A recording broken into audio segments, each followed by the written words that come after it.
ओम शांति। आज 11 जून 2026 है। आज की मुरली से प्रश्न उत्तर। पहला प्रश्न है,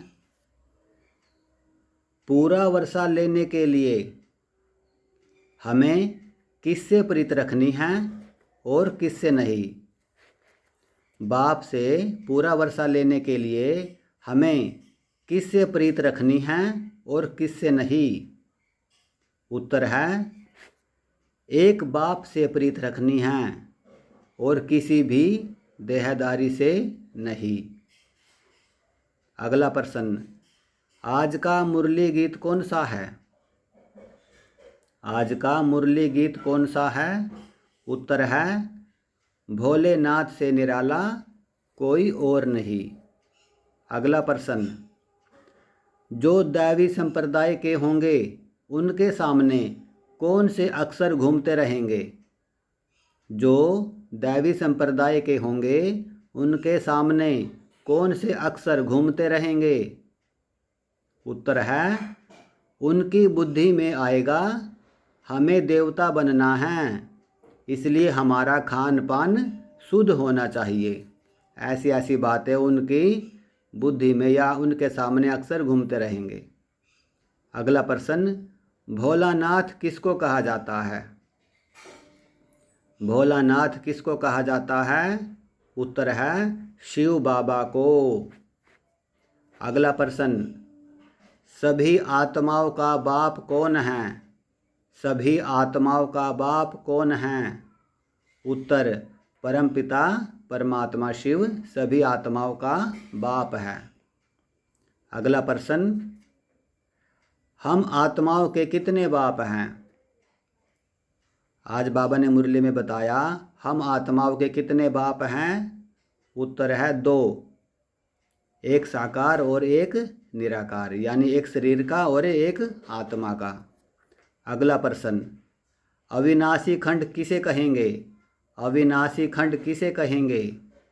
उत्तर है, भारत को, क्योंकि अविनाशी बाप इसी अविनाशी खंड पर आते हैं। अगला प्रश्न, भारत में शिव जयंती क्यों मनाते हैं। भारत में शिव जयंती क्यों मनाते हैं। उत्तर, क्योंकि शिव भारत में आया था, उसी यादगार में शिव जयंती भारत में मनाते हैं। अगला प्रश्न, यादवों की विनाश काले विपरीत बुद्धि क्यों कहा जाता है। यादवों की विनाश काले विपरीत बुद्धि क्यों कहा जाता है। उत्तर, क्योंकि उनकी ईश्वर से प्रीत नहीं है, वो परमात्मा को नहीं जानते, और यादव कहा जाता है यूरोप वासियों को। अगला प्रश्न, ज्ञान क्या है या ज्ञान किसे कहा जाता है। उत्तर है, बाप व सृष्टि के चक्र को जानना ही ज्ञान है।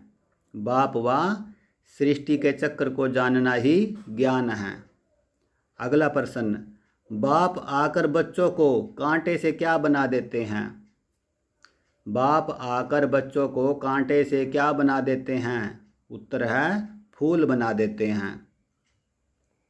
अगला प्रश्न, मनुष्य देह अभिमान में आकर किस में फंस पड़ते हैं। मनुष्य देह अभिमान में आकर किस में फंस पड़ते हैं। उत्तर है, 5 विकारों में। अगला प्रश्न, बंधन किसे कहा जाता है। बंधन किसे कहा जाता है।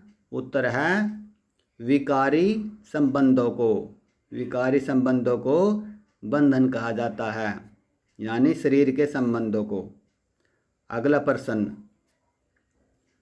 अब हम विकारी बंधन से निकल किस में जाते हैं। अब हम विकारी बंधन से निकल किस में जाते हैं।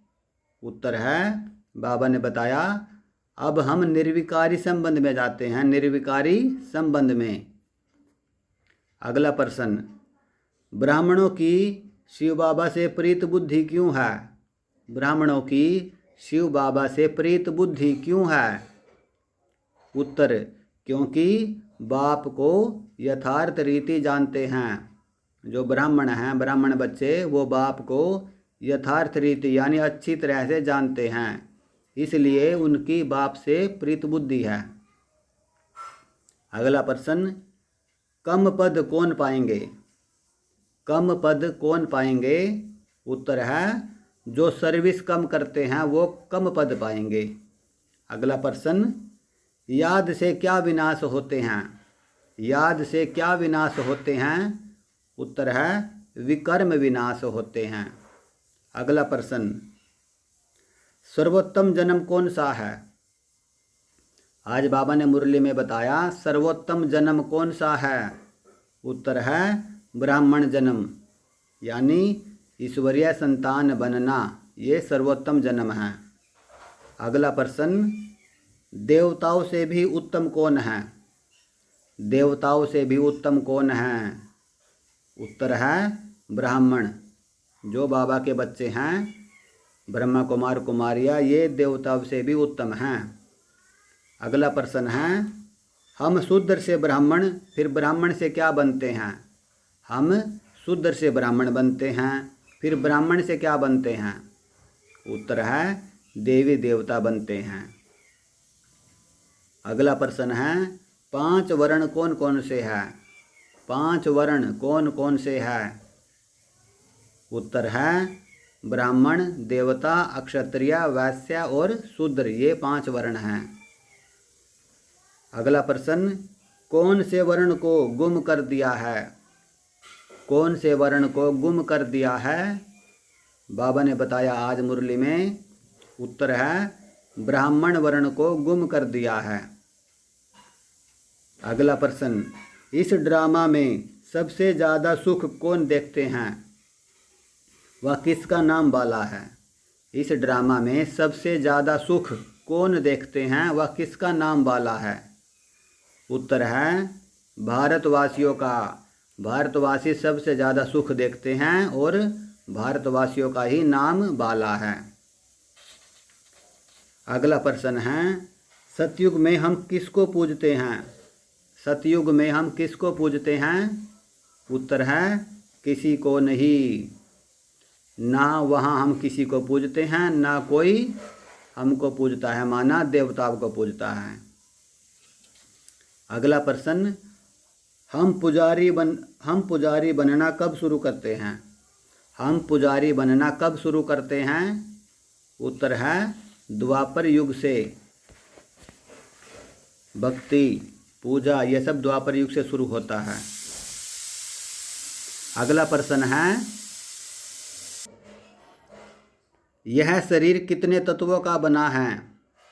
प्रश्न है, यह शरीर कितने तत्वों का बना है? उत्तर है 5 तत्वों का।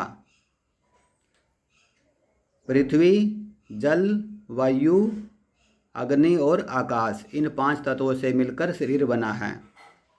अगला प्रश्न, हर एक में 5 भूत कौन से हैं? हर एक में 5 भूत कौन से हैं? उत्तर है काम, क्रोध, लोभ, मोह, अहंकार, ये 5 भूत सब में हैं। बाबा इन भूतों को ही निकालने आए हैं। अगला प्रश्न, गुरु नानक जी ने परमात्मा की क्या महिमा गाई है? गुरु नानक जी ने परमात्मा की क्या महिमा गाई है? आज बाबा ने बताया मुरली में, उत्तर है परमपिता परमात्मा ने मनुष्य को देवता बनाया। ये महिमा गुरु नानक जी ने भी गाई है। अगला प्रश्न है, निमित्त और निर्माण चित्त, यह किसके लक्षण हैं? ये प्रश्न स्लोगन से है। निमित्त और निर्माण चित्त, यह किसके लक्षण हैं? उत्तर है सच्चे सेवाधारी के। निमित्त और निर्माण चित्त सच्चे सेवाधारी के लक्षण हैं। अगला प्रश्न है, हम किसके आधार पर सिमरण योग्य बनते हैं? ये प्रश्न वरदान से है। हम किसके आधार पर सिमरण योग्य बनते हैं? उत्तर है श्रेष्ठ कर्मों के आधार पर। श्रेष्ठ कर्मों के आधार पर हम सिमरण योग्य बनते हैं। अगला प्रश्न, योग युक्त बनने से क्या होगा? ये प्रश्न भी वरदान से है। योग युक्त बनने से क्या होगा? उत्तर है उनका हर संकल्प, शब्द व कर्म युक्ति युक्त अवश्य होगा। जो योग युक्त होंगे उनका हर संकल्प, शब्द व कर्म युक्ति युक्त अवश्य होगा, यानी उनसे कोई गड़बड़ नहीं होगी। अगला प्रश्न है सरल स्वभाव वाले कैसे होते हैं? जिन आत्माओं का स्वभाव सरल होता है वो कैसे होते हैं? उत्तर है बाबा ने बताया, और ये प्रश्न अव्यक्त इशारे से है। उत्तर है वह सदा निर्माणचित, निरहंकारी और निस्वार्थ होते हैं। जिनका स्वभाव सरल होता है वह सदा निर्माणचित, निरहंकारी व निस्वार्थ रहते हैं या होते हैं। और आज का आखिरी प्रश्न है बाबा ने हम बच्चों को क्या वरदान दिया? बाबा ने हम बच्चों को क्या वरदान दिया? उत्तर है श्रेष्ठ कर्म द्वारा सिमरण योग्य बनने वाले योग युक्त युक्ति युक्त भव। दोबारा सुनेंगे, श्रेष्ठ कर्म द्वारा सिमरण योग्य बनने वाले योग युक्त युक्ति युक्त भव। तो ये 11 जून 2026 की मुरली से प्रश्न उत्तर थे। हम डेली प्रश्न उत्तर करते हैं डेली मुरली से, और जिस भाई बहन को कोई भी डाउट हो किसी भी प्रश्न उत्तर में वो हमें कमेंट में बता सकता है या कुछ पूछ सकता है। तो ये 11 जून 2026 की मुरली से प्रश्न उत्तर थे। सभी आत्माओं को ओम शांति, ओम शांति, ओम शांति।